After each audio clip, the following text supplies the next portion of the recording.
शिविर चल रहा है और पूरे लखीमपुर के कार्यकर्ता नेता वहाँ बैठ कर के चर्चा कर रहे हैं। पार्टी के वरिष्ठ नेता जानकारी दे रहे हैं कि आने वाले समय में किन चीज़ों से चुनौतियां हैं, किन से मुकाबला करना है।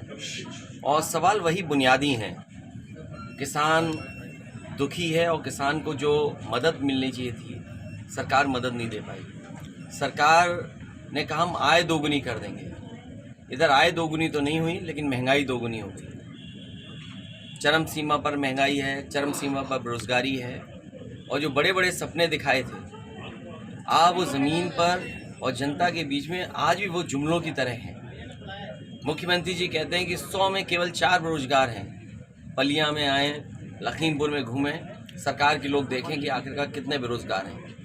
बिजली महंगी, खाने पीने का सामान महंगा। गेहूं खरीद हुई, लेकिन सरकारी खरीद नहीं हुई। इन्होंने अपने लोगों को लाइसेंस दिया। जो बड़े बड़े पैसे वाले लोग हैं, उद्योगपति हैं, उनके माध्यम से पूरा का पूरा गेहूं खरीद लिया। और गेहूं इसलिए खरीदवा दिया उनको क्योंकि उनको वो मुनाफा देना चाहते हैं। यही मुनाफा अगर किसानों को मिला होता तो किसान खुशहाल होते, यहाँ की अर्थव्यवस्था बेहतर होती। सर, जिस तरीके से उड़ीसा में रेल हादसा हुआ, कहीं ना कहीं उस पर राजनीतिक खेली जा रही है और हिंदू मुस्लिम की बातें भी सामने है, इस पर क्या कहेंगे?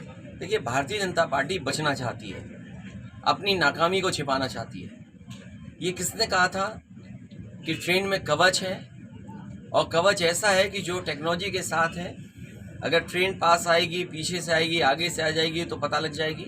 स्टेशन पे जगह जगह उन्होंने इंस्ट्रूमेंट्स लगाए थे, ट्रेन में इंस्ट्रूमेंट्स लगे थे। तो ये जो इलेक्ट्रॉनिक इंस्ट्रूमेंट्स लगे थे, आखिरकार वो क्यों फेल हुए? और अखबारों में तो ये पढ़ने को मिल रहा है कई हजार संख्या में वो इंस्ट्रूमेंट्स या एक साल में फेल हुए हैं। तो अगर इतने बड़े पैमाने पे इंस्ट्रूमेंट्स फेल हो रहे हैं, उनका कवच सिस्टम फेल हो रहा है, तो ये बच नहीं सकते हैं। और मैंने कई बार कहा, ये कवच नहीं था, भारतीय जनता पार्टी का ये कपट है ये। और ये भ्रष्टाचार का कपट दिखाई दे रहा है। जो दोषी लोग हैं उनके खिलाफ सरकार को कार्रवाई करनी चाहिए। सर, जिस तरीके से पहलवानों के साथ दुर्व्यवहार हो रहा है, उनके साथ राजनीतिक खेली जा रही है, इस पर क्या कहेंगे? ये भारतीय जनता पार्टी में जो है वो सब कानून मान रहे हैं। उनसे साफ सुथरा कोई नहीं हो सकता।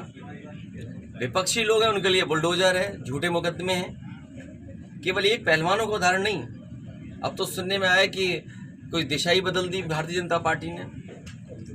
इधर आपने कन्नौज में देखा होगा, एक सांसद ने चौकी में जाकर के पुलिस की पिटाई कर दी।